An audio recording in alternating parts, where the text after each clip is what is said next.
AITA for getting back at my cheating ex after giving her the wedding of her dreams? Here we go.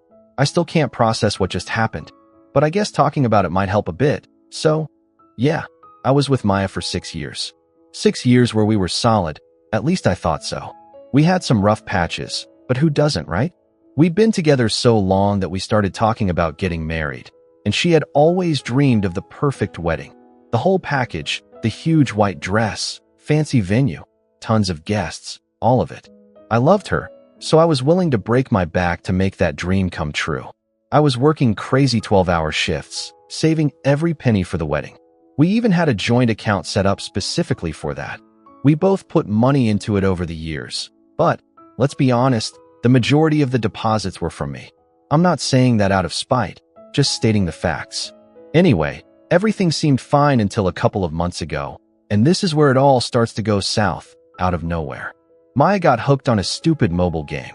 One of those rhythm games where you tap the screen to the music and your character dances. At first, I didn't think much of it. It wasn't my kind of game, but I didn't see any harm in it. She'd play after work, sometimes staying up late playing. But hey, everyone has their way of unwinding, right? Or so I thought. Then, suddenly, she starts talking about this guy named Aaron, whom she met in the game. She tells me they've been chatting on the game's forum or something, and I'm like, okay, she's making a friend. But over time, I noticed she was spending more and more time on her phone, talking to this guy, and less time with me. I didn't want to be the jealous boyfriend, but it all fell off. A few weeks later, she comes to me one day and tells me, dead serious, that she's found a connection with this guy that we supposedly never had. I'll never forget the way she said it. Like, what the? We had been together for 6 years, and she's telling me she has a better connection with some guy she's never even met in person, someone she met in a darn game. I tried to stay calm, asked her straight up, what do you mean by that? She told me she felt a chemistry with Aaron that she hadn't felt with me in a long time. You can imagine how that landed. Me, busting my butt, saving, working overtime for our wedding, and she's telling me some random dude from an online game is her soulmate, or whatever. I asked her if she was serious, and she said yes. That's when I knew it was all going downhill. Fast. Real fast. Fast forward a bit. I was still working in a city away from home, doing my 12-hour shifts, still holding on to some hope that we could fix things. Maybe she was going through something. I just didn't want to believe we could still work it out. But then, one night, after a long day at work, I checked our joint account, and guess what? All the money was gone. I'm talking every single penny. At that moment, I felt my stomach drop. That account had almost $6,000 in it. $6,000 I'd been saving for the wedding, and now it was all gone. I knew it was her. Who else could it have been? I just stood there, staring at the screen, trying to comprehend if this was real. Maybe it was a mistake, or maybe she needed the money for something urgent and forgot to tell me. But, deep down, I knew the truth. I knew this was her way of telling me that she was done with me, with the wedding, and with everything we had built together. I called her immediately. She didn't answer at first, but I kept calling. When she finally picked up, I asked, "What the heck is going on?" She didn't even sound sorry. She just said that she needed the money and that, since it was a joint account, she had the right to take it. No apology, no explanation, nothing. Just that she took it because she could. I don't know if you've ever felt something like that, but I was completely numb. I didn't know whether to yell, cry, or just hang up the phone. I asked her if this had anything to do with Aaron, and she said yes, that she was planning on starting fresh. She was going to meet him in person and see where things went from there. I couldn't process it. She was leaving me, after 6 years together, for some guy she only knew through a darn mobile game. I tried to get her to explain more, but she just said that things weren't working anymore and that she needed something new. New? Seriously, we had been together for years, built a whole life, and she threw it all away for something new. At that moment, I felt my entire world crumble. I hung up, and that's when it really hit me. She was gone, and there was nothing I could do about it. I checked the joint account details again, just to make sure. Yep, it was completely empty. But here's the kicker. She took all the money from the wedding fund, even though 80% of it was mine. Illegally. I couldn't do anything about it because the account was joint, and we both had equal rights to it. I couldn't sleep that night. I was stuck in a city far from home, working a job I hated, all for a wedding that was never going to happen. I kept replaying everything in my head, trying to understand how we got to this point, where it all went wrong. I had done everything I could to give her the life she wanted, and she just walked away like it was nothing. The worst part, I still loved her. As much as it hurt, part of me wanted to believe there was still a chance that maybe this was just a phase, that she'd realize her mistake and come back. But deep down, I knew that wasn't going to happen. She was gone. After that night, I decided to call her dad, Mark. I didn't know if it was the best decision, but I had to do something. I wasn't going to let her get away with emptying the account like that. Mark is a good guy. We've always gotten along. So I figured he'd at least hear me out. When I told him what happened, he was furious. You could hear it in his voice. He couldn't believe it. He asked me for the account statements to see how much of the money was actually mine, and he told me he'd talk to her to figure out a way to get me what I was owed. I hung up feeling a little better, knowing that at least someone was on my side. But I also knew that the real battle was just beginning. After talking to Mark, I tried to figure out what the heck I was going to do now. My mind was all over the place, and it wasn't just about the money. Sure, losing that much money hurt like hell, but the worst part was realizing that Maya wasn't the person I thought she was. Everything I thought I knew about her had been flipped on its head, and now I was just left picking up the pieces of what was left of my life. The next day, Mark called me again and told me he had a plan to get my money back. He didn't give me many details over the phone, just said we needed to meet with Maya and her parents.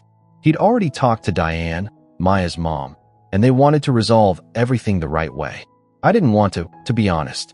I wasn't ready to see Maya again, not after what she'd done. But I also knew I needed to get my money back and get some clarity on where we stood. I wasn't going to keep playing pretend that everything was okay when it clearly wasn't. So I agreed to the meeting, and we scheduled it for a couple of days later at some random restaurant. I wasn't looking forward to it at all, but what other choice did I have? I hadn't told my parents everything that happened right away. I gave them a general idea, but avoided the messier details. When I finally told them everything, well, let's just say they weren't happy. My dad was furious. My mom was upset that I hadn't told them sooner, and both were telling me to just let it go, forget the money, and move on. But I couldn't do that. 6 years, thousands of dollars, and everything we'd planned. Just throwing it all away didn't feel right. I needed closure, or at least some kind of resolution. The day of the meeting arrived, and as I drove back to my hometown, I felt this mix of anger, nervousness, and, I don't know, maybe a tiny bit of hope. Part of me still wanted to believe that Maya would come to her senses and realize she'd made a mistake. But who was I kidding? By the time I pulled into the restaurant parking lot, I just wanted it all to be over.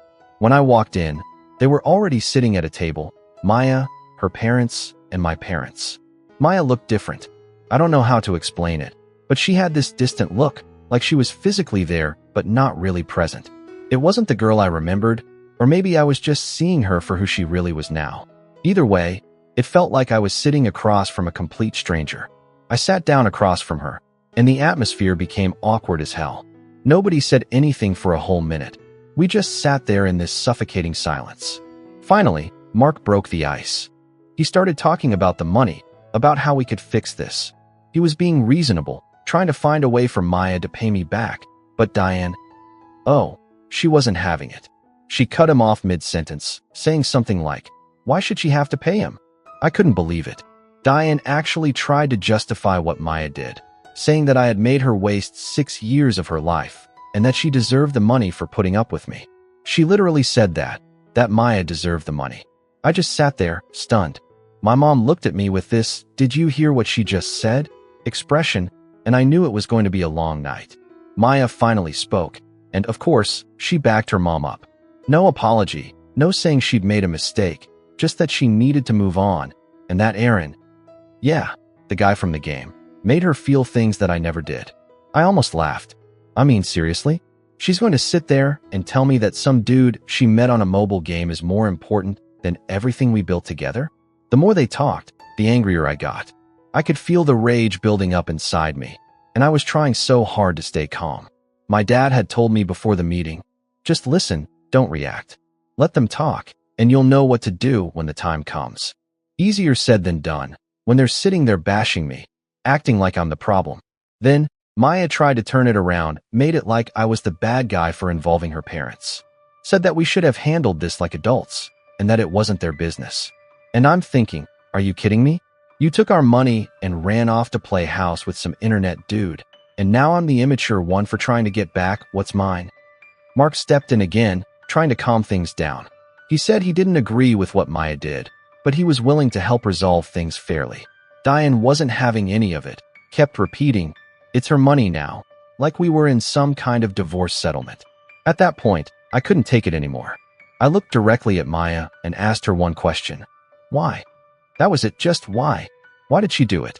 Why throw 6 years away for someone she didn't even know in real life? She didn't even hesitate. She just shrugged and said, "I wasn't happy. It was never going to work." That was it. No guilt, no remorse, just a cold, blunt answer. In that moment, I knew it was over. Any hope that I had that she never cared. After some more arguing, Mark agreed to give me $3,000 right away and promised that the rest would come in payments over the next few months. It wasn't ideal, but at least it was something. We finished the meeting, and as I was leaving, Mark pulled me aside and apologized. He said he had no idea things had gotten this bad, and that he was really sorry for what Maya had done. I appreciated it, but honestly, it didn't matter anymore. The damage was done. When I got home that night, I just sat there thinking about everything that had happened. I wasn't even angry anymore. I just felt empty. 6 years, and that's how it ended, over some guy she met in a game. I don't know what I'm going to do from here, but I guess I'll figure it out. All I know is, I'm not going to wait around for her to realize her mistake. I'm done. Update 1. Okay, after that disaster of a meeting, I thought I'd feel better. At least I had some of the money back and gotten some kind of closure. But to be honest, it felt like nothing had changed. Yeah, I wasn't out the full $6,000 anymore, but the way Maya acted, how cold and distant she was, it was eating me up inside. I couldn't shake the feeling that everything I'd believed in for the past 6 years had been a lie. It was like I was grieving a relationship that never actually existed the way I thought it did. A couple of days after the meeting, I went back to work, trying to keep my mind busy. That's when the messages started coming in, nonstop. First Maya, then her friends. At first, I didn't even read them. I'd glance at my phone during breaks, see a wall of messages, and ignore them. I wasn't ready to deal with it. But curiosity got the best of me, and I eventually opened a few. Maya was furious, like really furious. Calling me immature for involving her dad, saying I'd embarrassed her, that I should have talked to her directly instead of bringing her family into it. Apparently, getting my own money back was a huge betrayal to her. Imagine that. No, I was the one betrayed, but now I was the bad guy for making her face the consequences. Typical. She went on and on about how I never understood her needs and never supported her emotionally.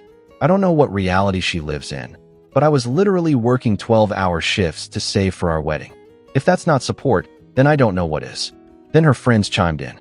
They started messaging me, saying I wasn't man enough for her, that Aaron was a better match, and that I should just let her be happy.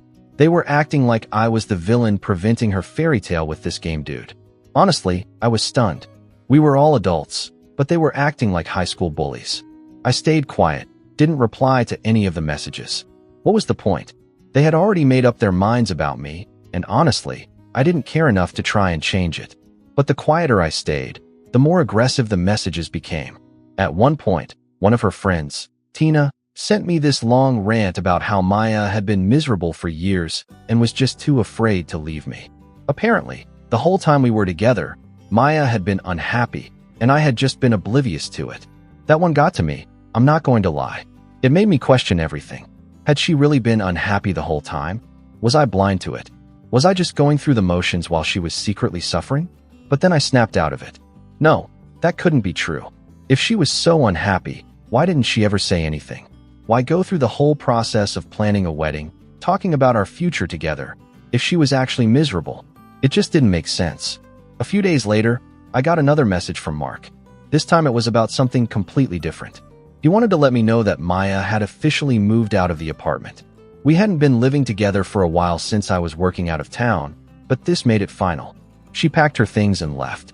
Part of me felt relieved. At least now I wouldn't have to deal with the awkwardness of running into her at the apartment. But another part felt like this was the final nail in the coffin.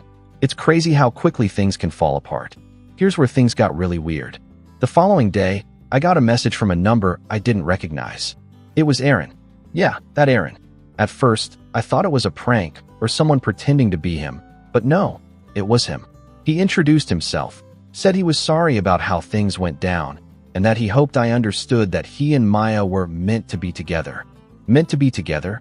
I didn't even know how to respond to that. He went on to say that he never intended to steal Maya from me, and that it just happened. I could feel the anger rising up again, but I kept my cool. He tried to play the victim, saying that he had no control over how things played out, and that he hoped we could be civil about it. Like, dude, you've never even met her in person, only talked through a screen, but sure, you're meant to be together. Give me a break. I didn't reply. What was the point? I wasn't going to get into some pointless argument with a guy I don't even know about a relationship I'm no longer a part of. It was pointless, but I have to admit, seeing that message made it all feel even more surreal.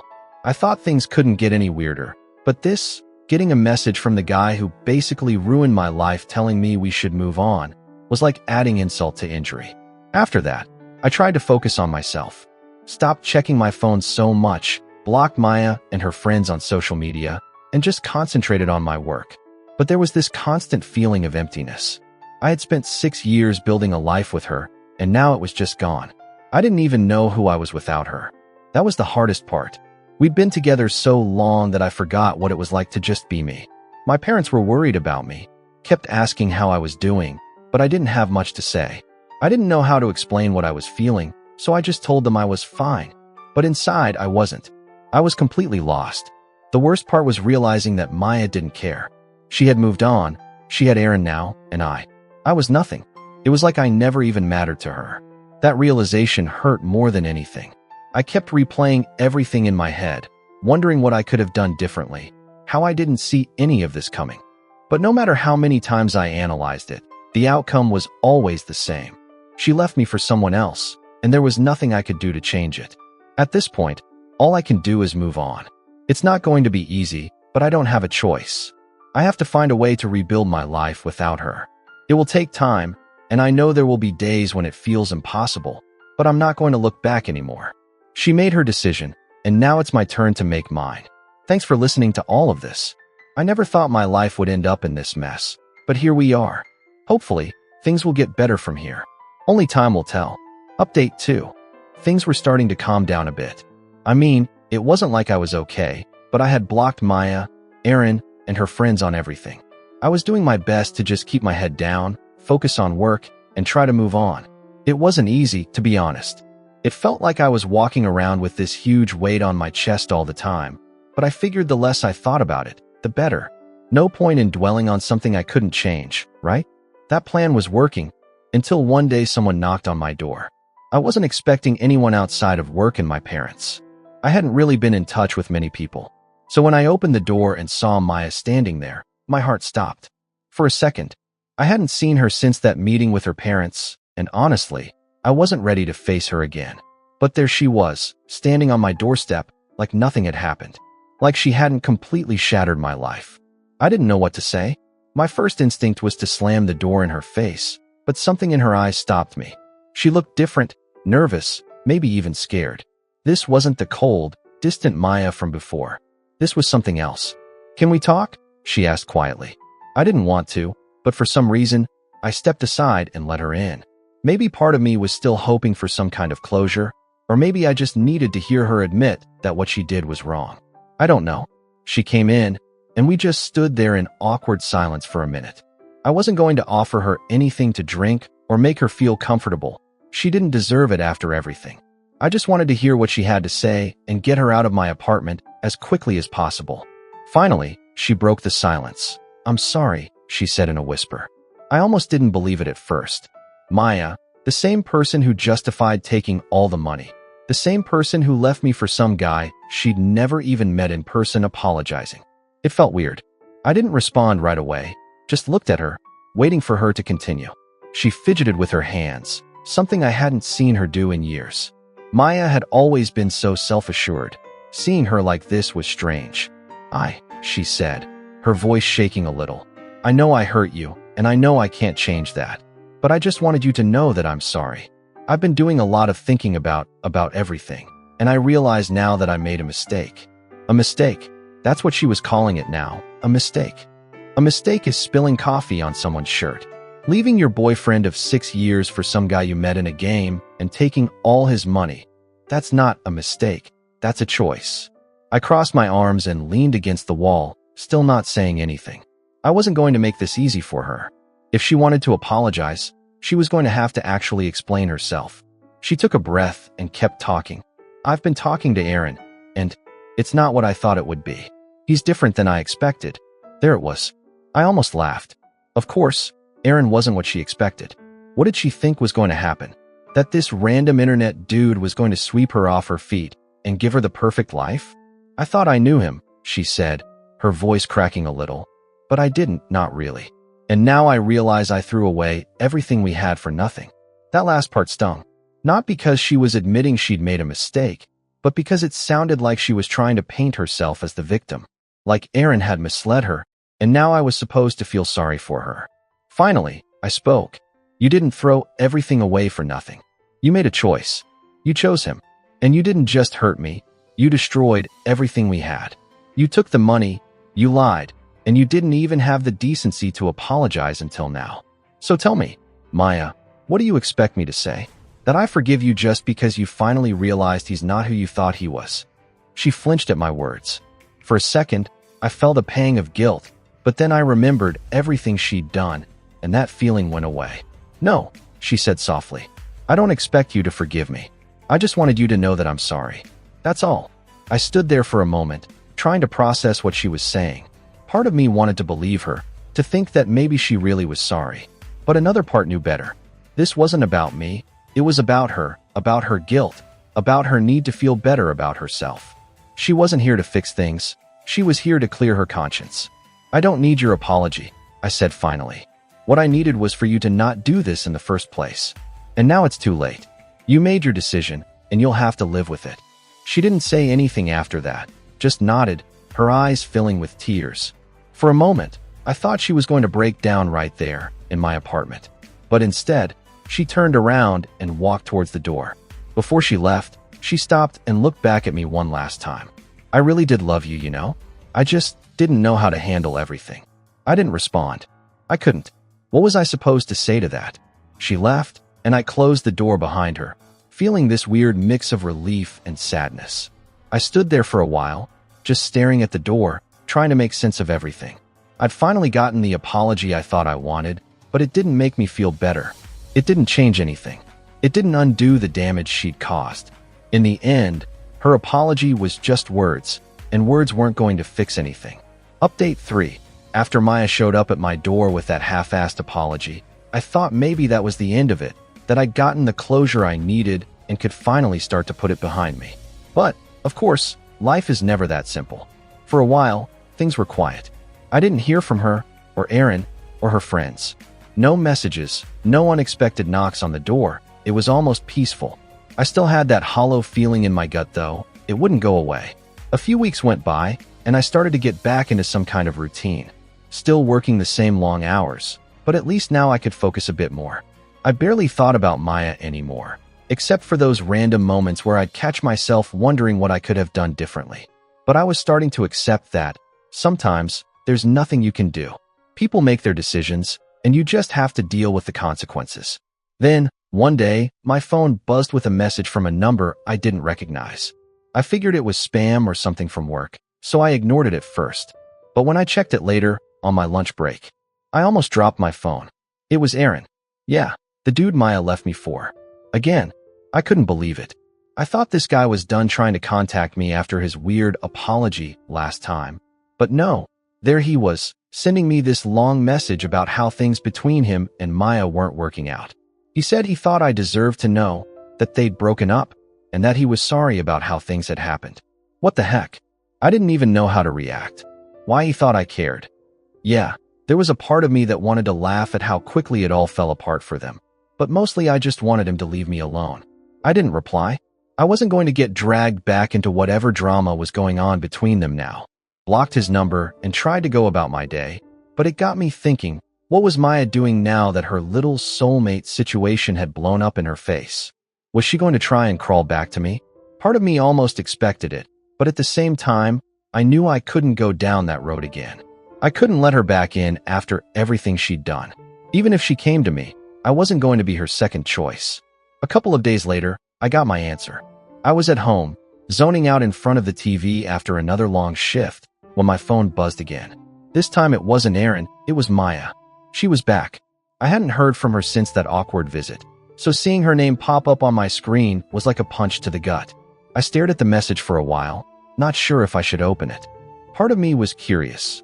Okay, maybe more than curious, but another part just wanted to delete it and move on. In the end, curiosity won, and I opened the message. It was short, surprisingly. Just a simple, "Hey, I wanted to talk." That was it. This time, no apologies, no explanations, just that. I sat there for a few minutes, trying to decide how to respond. Should I ignore her? Tell her to go to? Hear her out? My mind was racing, 1,000 different thoughts flying around. But in the end, I just replied, "What do you want?" She replied almost instantly. Said she needed to talk to me about everything, that she'd realized she'd made a mistake and wanted to clear the air. I wasn't sure what that meant, but I wasn't exactly thrilled about the idea of seeing her again. Still, I felt like maybe I needed to hear her out, if only to close this chapter of my life once and for all. So, against my better judgment, I agreed to meet with her. We arranged to meet at a coffee shop, a public place, neutral ground. I wasn't inviting her to my place, and I sure as heck wasn't going to hers. The day of the meeting arrived, and I didn't know what to expect. I kept telling myself that it didn't matter what she said, that nothing she said would change what had happened. But still, there was this small part of me hoping she'd give me something, a reason, some closure, something that would make it all make sense. When I walked into the coffee shop, there she was, sitting at a table near the window. She looked different, not nervous like the last time, but not the self-assured person I'd known for years either. She looked tired. I sat down across from her, and for a moment we just sat in silence. It was awkward, but I didn't care. I wasn't going to make this easy for her. Finally, she spoke. "I'm sorry for everything." I didn't say anything, just waited for her to continue. "I've been doing a lot of thinking," she said, staring down at her coffee. "And I realized that I didn't treat you right. I took advantage of you, of everything you did for me, and I was wrong." I crossed my arms, still not saying anything. I wasn't going to give her the satisfaction of thinking that her words were somehow fixing all of this. "I thought Aaron was what I wanted," she continued, her voice shaky, "but I was wrong. About him. I was wrong about a lot of things." I raised an eyebrow. "So now you're here because things didn't work out with him, and I'm supposed to what? Forgive you?" She shook her head quickly. "No, that's not why I'm here. I don't expect you to forgive me. I just wanted you to know that. I get it now. I understand how much I hurt you." I leaned back in my chair, still not sure what to think about all of this. Part of me wanted to believe her, but another part was just tired. I'd heard all of this before, and nothing had changed. "So what now?" I asked. "What do you want from me?" She looked up at me, her eyes filled with tears. "Nothing," she said softly. "I just wanted to apologize. That's all." I looked at her for a moment, waiting for her to say something more, but she didn't. It was like she'd finally run out of excuses, out of explanations, and all that was left was this. I nodded slowly. "Okay, you've apologized. Now what?" She wiped a tear from her cheek and gave a weak smile. "Now I leave you alone." And with that, she got up. She gave me one last look and walked out of the coffee shop. I sat there for a while, staring at the empty chair across from me, feeling lighter for the first time in months. I felt like, maybe, I could finally move on. If you liked it, don't forget to leave a comment and support the channel by subscribing. See you in the upcoming stories.